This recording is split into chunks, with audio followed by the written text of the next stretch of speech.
Ya, pemirsa, jika tekanan ini terus berlanjut, yang menjadi pertanyaan adalah apakah industri masih punya ruang bertahan atau justru akan terjadi seleksi alam di antara para pelaku usaha. Kita akan bahas lebih lanjut bersama dengan Ketua Umum Gabungan Produsen Makanan Minuman Indonesia atau GAPMI, Adi S. Lukman. Selamat pagi, Pak Adi. Selamat pagi, Mas Rian. Ya, Pak Adi, sebelum kita membahas soal stimulus dari pemerintah ini, tadi kan sebuah kabar baik sebetulnya, Ya, yang nantinya memang masih menunggu, namun kabarnya ini akan berlaku di awal Mei ya, sebetulnya untuk bea, kebebasan bea menjadi 0% ya, ini. ya. Namun ini kan sebuah kabar yang bagus untuk para Ya. industri, tapi sebagai background sebetulnya seperti apa sih Pak industri produsen makanan dan minuman mungkin sebelum adanya eskalasi Timur Tengah dan juga termasuk Ya. dengan adanya eskalasi, apakah memang sebegitu susah untuk survive, Pak? Oke, baik. Jadi pertama tentunya kami mengapresiasi pemerintah yang merespon usulan kami untuk memikirkan bagaimana agar tekanan akibat perang ini sedikit meredah karena harga plastik dan lain sebagainya ini sangat tinggi sekali. Nah, yang saya ingin sampaikan bahwa sebenarnya industri makanan minuman cukup bagus ya. Kalau kita lihat tahun lalu kita tumbuh 6,38%, jauh di atas pertumbuhan ekonomi yang 5,11%, dan tentunya ini memberikan prospek yang cukup bagus. Dari sisi investasi pun sebenarnya industri makanan minuman cukup tinggi minatnya dari baik domestik maupun asing ya, lokal maupun asing, dan terus tiap tahun terus tumbuh. Jadi saya kira prospek industri makanan minuman saya sangat yakin akan tetap bagus ya. Meskipun di awal tahun 2026 ini secara tiba-tiba ada perang Iran Israel, dan ini langsung berdampak luar biasa. Baik dari sisi logistik, ketersediaan bahan maupun harga. Jadi ini yang menjadi tantangan kita. Salah satunya adalah plastik yang seperti tadi disampaikan oleh Pak Menteri, bahwa plastik ini luar biasa. Di level retail itu bahkan bisa naik sampai 100% lebih. Seperti itu. Yang dulu para pedagang beli kantong plastik 1.000 menjadi 2.000 dan lain sebagainya.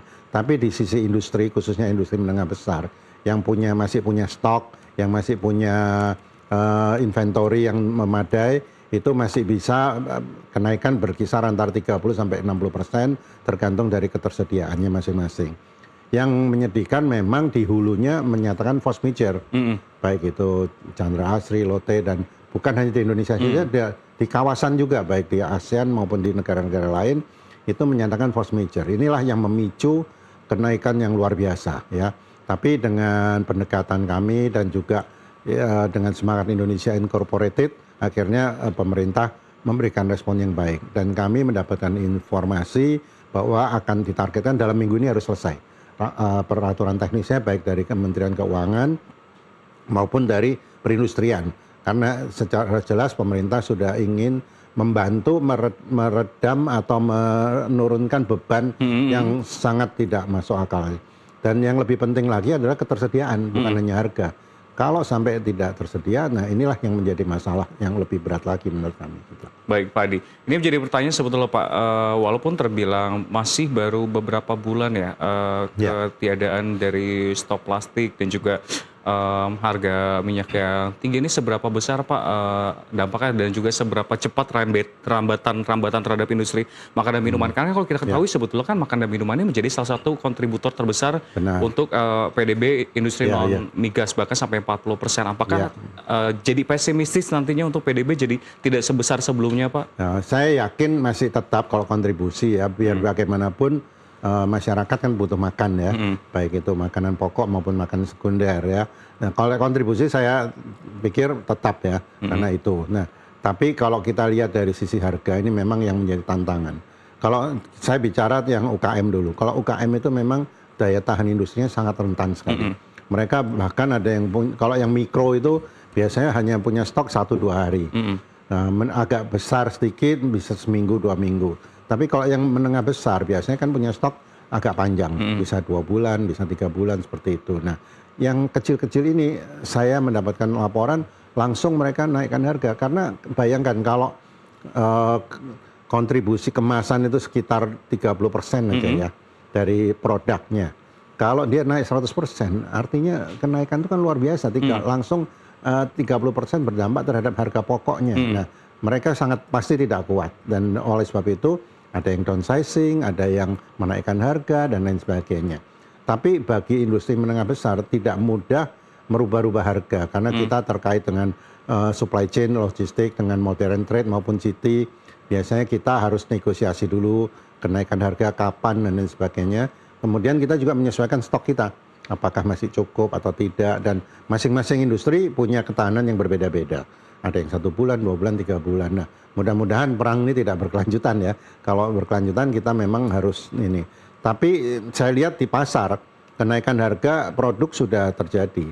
Ada yang naik 10%, ada yang naik 15% dan lain sebagainya. Seperti itu. Nah, ini tidak bisa dihindari Mas Rian. Jadi mau tidak mau kenaikan harga pasti terjadi.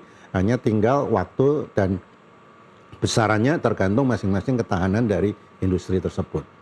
Lalu terkait dengan realistis implementasi dari substitusi nafta ke LPG ini sendiri seperti apa? Apakah realistis dan belum lagi dengan penerapan dari stimulus BEA ini menjadi 0%, seberapa efektif Pak? Ya, pertama paling tidak beban biaya masuk 6 bulan yang diberikan pemerintah ini akan menurunkan cost dari bahan baku ya, bahan baku plastik itu sendiri.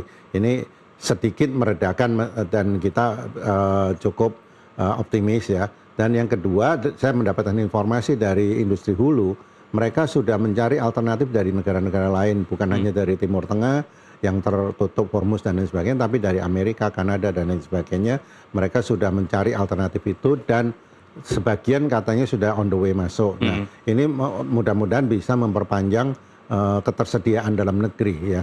Nah, itu yang kita harapkan karena kita harus dalam kondisi yang tidak wajar kali ini. Sourcing dari berbagai sumber itu harus dilakukan ya. Dan juga Presiden kemarin ke Rusia katanya mendapatkan tambahan-tambahan pasokan dan lain sebagainya. Mudah-mudahan ini bisa mendukung. Dan juga Pertamina harusnya juga punya stok nafta dan lain sebagainya.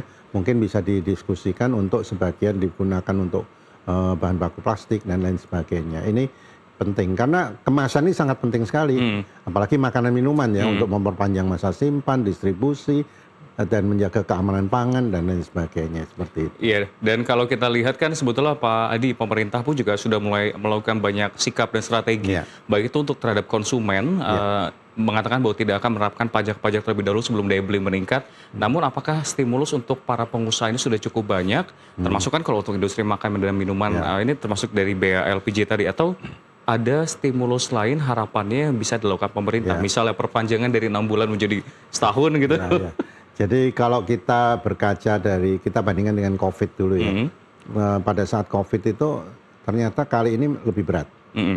Kita merasakan lebih berat, tapi pada saat COVID bantuan pemerintah sangat banyak sekali.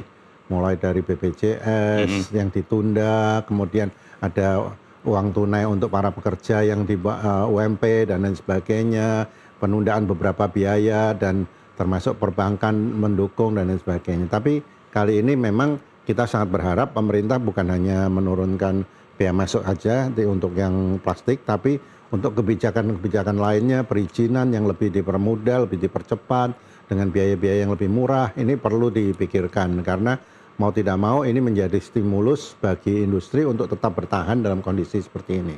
Karena saya dapat info beberapa sektor lain ya, bukan makanan minuman, sudah mulai mengurangi pekerja dan lain sebagainya. Kita berharap makanan minuman tidak demikian ya, meskipun ada 1-2 yang sedikit mengurangi jam kerja, tapi tidak secara masif melakukan PHK seperti sektor-sektor lainnya. Ya harapannya bisa lebih resilient supaya terhadap industri mamin pasti lebih resilient ya, apalagi menjadi andalan pemerintah ya dari segi perpajakan dan lain sebagainya. Baik Pak, kita akan bahas banyak hal lagi, namun kita harus jeda terlebih dahulu. Pemirsa, Industri 360 akan kembali usai jeda, tetaplah bersama kami.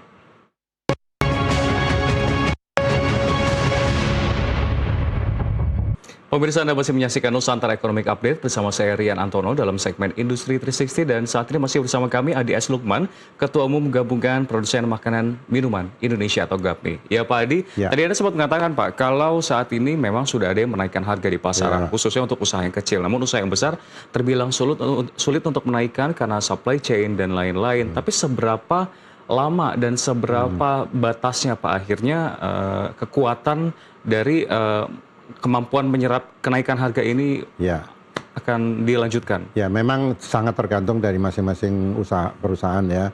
Tapi kalau saya lihat misalnya seperti minyak kita ya, yang ditetapkan harganya oleh pemerintah, itu sudah pasti naik. Karena kenaikan sebetulnya bukan dari CPO-nya, bukan dari sawitnya, tapi dari kemasannya sendiri. Kemasannya 30% Ya tadi iya, kan, kemasannya cost naiknya luar production-nya. biasa. Jadi mau tidak mau itu harus ada adjustment, dan mudah-mudahan pemerintah segera membuat keputusan. Dan saya lihat juga ada beberapa produk yang sudah naik ya di pasaran, tapi rata-rata kenaikan kalau yang menengah besar itu berkisar antara 5-10% ya. Meskipun kenaikan ini tidak bisa mengcover kenaikan biaya di industrinya gitu ya. Kita bisa bayangkan tadi ya, kemasan kalau naik, katakan naik terkecil aja 30%. Kalau kontribusinya 30% dari HPP, berarti kira-kira sudah berkontribusi 9-10% terhadap harga pokoknya seperti itu. Kalau naiknya 60% ya pasti lebih tinggi lagi seperti itu. Nah, kalau perkiraan saya masing-masing perusahaan itu mungkin sekitar 3 bulan lah, 2-3 bulan masih bisa bertahan ya untuk pakai stok yang lama, atau ada yang pakai kontrak yang sudah ada, dan yang penting tersedia ya. Ada beberapa jenis kemasan plastik yang sudah habis menurut dari pemasok. Kami mendapatkan informasi tidak semua jenis, bahkan pemasok memberikan pilihan. Yang jenis ini tidak ada, mau tidak diganti dengan jenis yang lain. Nah, mau tidak mau ada perubahan kualitas, perubahan desain dan lain sebagainya. Jadi kita tunggu Pak ya, Pak Adi, 3 bulan ke depan, apakah perangnya masih belajar atau enggak? Walaupun kita lihat Trump ini kan masih belum tahulah kebijakan seperti itu. Namun yang menarik ini Pak, ada pembicaraan soal rencana dari Kementerian Perindustrian untuk mengganti kemasan makanan minuman dari plastik menjadi kertas. Tanggapannya seperti apa? Mendukung, tapi seberapa realistis Pak? Dan bagaimana soal cost-nya sendiri? Ya. Sebetulnya plastik itu paling murah, paling terjangkau ya, dan paling mendukung di dalam distribusi serta mempertahankan daya simpan. Paling murah. Dan kertas itu menurut beberapa studi membutuhkan energi yang lebih besar dan lebih mahal. Fungsinya juga beda. Ya, kertas tidak bisa menahan untuk memperpanjang masa simpan yang lebih panjang daripada ini. Dan ada beberapa produsen botol plastik atau yang minuman pakai dulu kaca menjadi plastik botol. Kayak susu Sekarang misalkan gitu. Sekarang beberapa mau kembali ke kaca lagi. Iya, karena kesulitan mendapatkan bahan baku pada waktu itu ya. Jadi mereka sekarang akan kombinasi. Jadi kondisi sulit saat ini menurut saya membuat para produsen itu semakin inovatif untuk mencari sumber-sumber yang lain, untuk mencari alternatif-alternatif untuk mengatasi masalah ini. Gitu. Namun Pak, kalau kita ngomongin gambaran secara luas Pak, bukan hanya soal eskalasi Timur Tengah, tapi sebelumnya kan pemerintah sempat membahas juga Pak terhadap Amerika Serikat soal ART Pak, Agreement Trade Perdagangan dengan Amerika Serikat sendiri. Apakah untuk industri makan dan minuman ini sebuah ada beberapa klausul yang membebankan atau justru malah meringankan? Karena kalau saya lihat di sini justru ada kebebasan untuk tarif impor bahan baku pangan seperti gandum, kedelai, jagung. Benar. Pemerintah sudah berkomitmen dalam ART tersebut beberapa bahan baku seperti jagung, gandum dan lain sebagainya ya itu diberikan kebebasan, dan ini sudah berjalan ya. Saya dapat informasi beberapa produsen pemakai bahan baku jagung dari Amerika sudah mulai mendatangkan bahan baku jagung tersebut ya, termasuk kalau gandum sudah rutin ya seperti itu. Nah ini terus terang mendukung industri makanan minuman ya, dan memperingan gitu. Dan yang terakhir pemerintah kan ingin menjawab tuduhan-tuduhan Amerika terkait dengan subsidi dan lain sebagainya, dan saya dapat informasi bahwa pemerintah sudah memberikan jawaban ini bahwa tidak benar ada hal tersebut, dan mudah-mudahan investigasi pemerintah tidak memberikan dampak lebih berat lagi bagi industri dan ART itu tetap bisa jalan dan kita bisa mendapatkan fasilitas-fasilitas kerjasama dengan Amerika. Karena Indonesia Amerika sebetulnya saling membutuhkan dan saling mengisi gitu. Ya, jadi kita tidak berkompetisi tapi kita saling mengisi. Karena Amerika butuh dari Indonesia, termasuk sawit, seafood, kopi, kakao dan lain sebagainya. Kita butuh dari Amerika gandum, jagung, kedelai. Kedelai itu 70% Indonesia itu import. Susu juga 80% harus import. Jadi kita saling mengisi, tidak saling bersaing dengan Amerika sebenarnya. Saya tertarik Pak kalau berbicara mengenai general terkait dengan industri makanan minuman. Tadi Anda mengatakan bahwa jangan sampai seperti sektor-sektor lain, mungkin katakanlah tekstil, retail yang sudah mulai kelabakan, era sunset, logistik juga terdampak dari harga energi. Apakah memang sekuat itu Pak makanan minuman? Atau memang walaupun Anda mengatakan belum ada PHK, apakah sejumlah perusahaan atau UMKM atau usaha-usaha ini sudah mulai gulung tikar atau menandakan sinyal tersebut Pak? Jadi kalau kita makro, kita bicara data makro ya, 50% dari PDB masyarakat Indonesia dikeluarkan untuk makanan dan minuman. Itu 50%. Kalau di pedesaan bisa lebih 60%, kalau di kota sekitar 40%, average 50%. Dan dari pengeluaran tersebut 30%-nya dikontribusi oleh industri makanan dan minuman.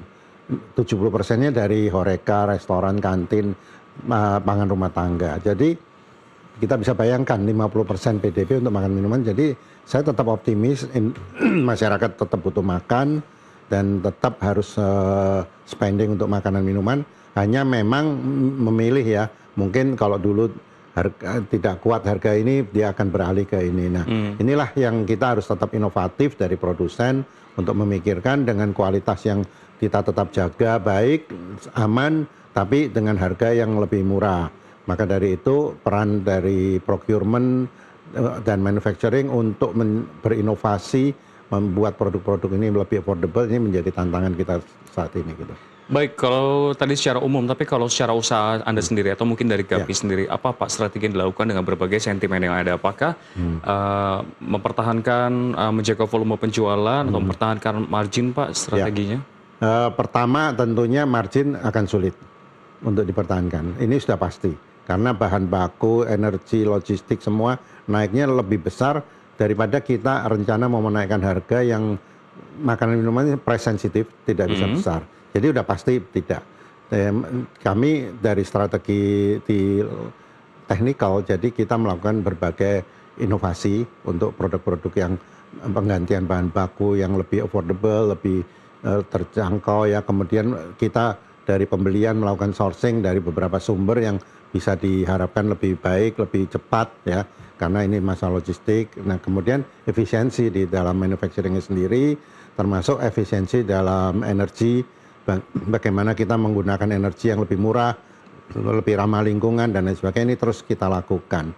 Dan tentunya produktivitas tenaga kerja, otomatisasi itu juga menjadi penting karena ini menjadi bagian dalam rangka kita ingin memproduksi sebanyak mungkin tapi harga kita bisa tekan semurah mungkin, seperti itu. Sehingga strategi dan inovasi sebetulnya sampai saat ini masih seiring sejalan dipertahankan dan coba dicapai Pak, walaupun memang target utamanya adalah agar bisa lebih kuat dan resilient terhadap berbagai eskalasi Timur Tengah yang ada. Iya, benar.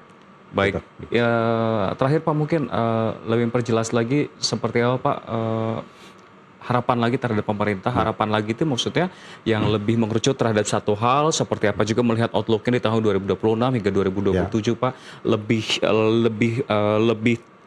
lebih tajam lagi Pak mungkin agar pemerintah bisa mendengar. Oke, industri makan minuman merupakan salah satu industri yang menurut saya masih tetap prospektif ya. Dari investasi pun juga terus tumbuh, terus meningkat baik domestik maupun asing ya. Dan kita berharap pemerintah bisa melihat industri makanan minuman menjadi salah satu industri andalan yang membutuhkan kemudahan berusaha yang lebih baik lagi.